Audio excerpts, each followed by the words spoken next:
এগুলো কিন্তু একটু ঘাটা ঘাটা হবে। তো দেখতেই পাচ্ছ কেমন ছ্যাঁকড়া ছ্যাঁকড়া হয়, তো প্রায় হয়ে এসছে। হাই বন্ধু, গুড মর্নিং। 12টা বাজে 2 মিনিট বাকি, তাই তোমাদেরকে সবাইকে গুড নাইট উইশ করি।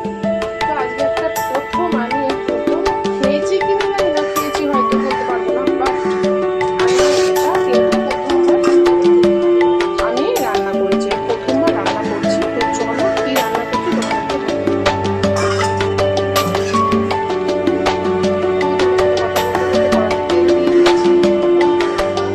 তো এই বেগুনটা ভাজবো, এই বড়ি আর এই বেগুন ভাজবো, এই যে এটা কি বলে এটা, তোমরা যদি কেউ বলতে পারো তাহলে কে বলে, এটা ছোলা শাক। তো ওই ছোলা শাকটা তোমাদের সাথে শেয়ার করবো। তো বড়ি কটা ভেজে নেবো।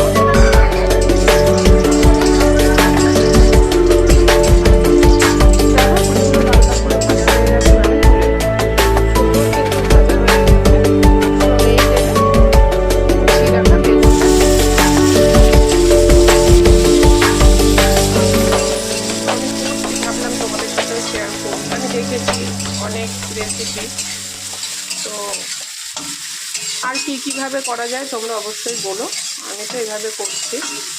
তো চলো বেগুনটা ভেজে নিই। তো লবণ দিয়ে দিই,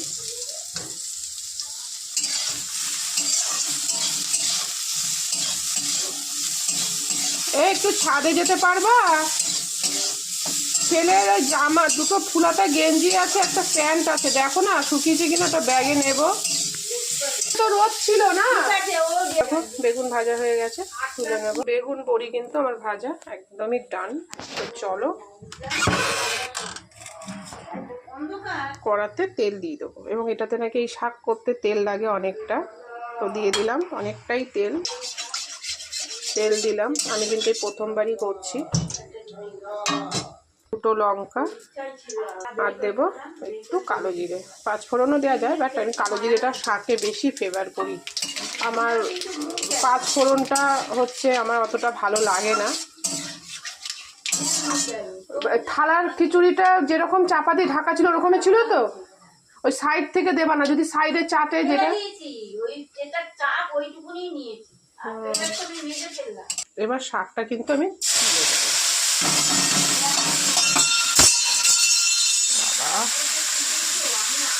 বন্ধু দেখো সাথে সাথে ছ্যাঁকা লেগে পুড়ে গেল, এটাই হয়, সাথে সাথে ছ্যাঁকা লাগলো দু জায়গায়। এই জায়গাতে লেগেছে বোঝা যাচ্ছে না, কিন্তু এই জায়গাটা কি দেখো। আর এই যে তোমাদের দাদা ভাই অনেক তাড়াতাড়ি চলে এসেছে তুলনামূলক, অন্য সময় 12:30টার আগে আসে না। না 12টা বাজে, এখন হয়তো বেজেছে।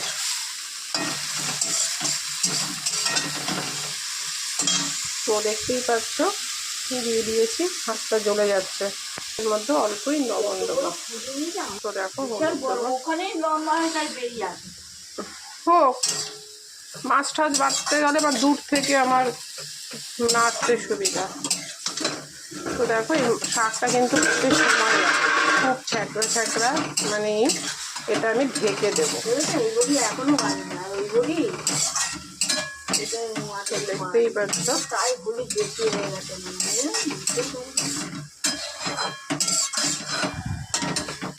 তো চলো সেটা হোক। আর এই বেগুন আর আলুটা একটু বড়িটা কিন্তু পরে দেবো,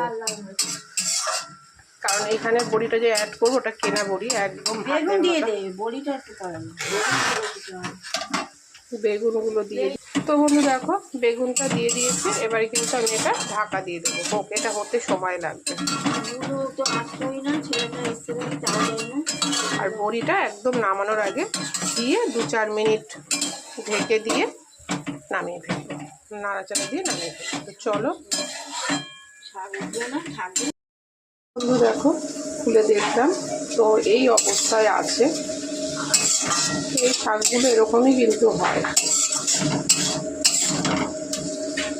প্রচুর ভিডিও পেন্ডিং হয়ে রয়েছে, তোমাদের দিতে পারছি না, সময় পাচ্ছি না, বা সময় থাকলে তখন একটু ল্যাপ খেয়ে থাকছি যে ঠিক আছে পরে দিচ্ছি এরকম একটা ব্যাপার। তো জানি না কেন শরীরটা কেমন হয়েছে আজকাল, কোনো কিছুই ভালো লাগে না। তো চলো আস্তে আস্তে দেবো, এডিটিং করতে ইচ্ছে করে না, মানে আমি তো কোনো ভিডিও এডিট করি না, আমি জাস্ট ছোটো ছোটো ক্লিপগুলোকে নিয়ে একসাথে জুড়ে দিই, তো সেটাও করে না। তো এই ভিডিওটা আমি টানা কন্টিনিউ করেছি, তো সেটা আমি তোমাদেরকে দিয়ে দেবো। তো এই ছোলার শাক আর কী কীভাবে খাওয়া যায় তোমরা অবশ্যই কমেন্ট করো। অ্যাড করবো কি, প্রায় হয়ে এসছে, তো দেখতেই পাচ্ছ এগুলো একটু মনে হয় তাকিয়ে তাকিয়ে রয়েছে, কিন্তু না, এটা এরকমই, এবং এটা কিন্তু অলমোস্ট ডান হয়েই গেছে। তো এবারে আমি এর মধ্যে যেহেতু হয়ে এসছে বড়িগুলো দিয়ে দেবো, তো এরকমই খেতে ভালোই লাগবে। বড়িগুলো এখন দিয়েছি বলে গোটা গোটা রয়েছে, এটা যদি আগে দিতাম পুরো ঘেটে ঘা হয়ে যেত। তো চলো এটা হোক, নামিয়ে নেবো। বন্ধু হয়ে গেছে, এবার এটা নামিয়ে নেবো। দেখো বড়িগুলো কিন্তু পরে দিয়েছি বলে পুরো গোটা আছে। এই হলো আজকে ছোলার শাক, আমি ফার্স্ট টাইম করলাম তাই সেটাই তোমাদের সাথে শেয়ার করলাম। তো চলো এবারে আমি আর একটা নতুন এই শীতের সিজনে সবারই প্রিয় একটা লোভনীয় জিনিস তোমাদের সাথে শেয়ার করবো।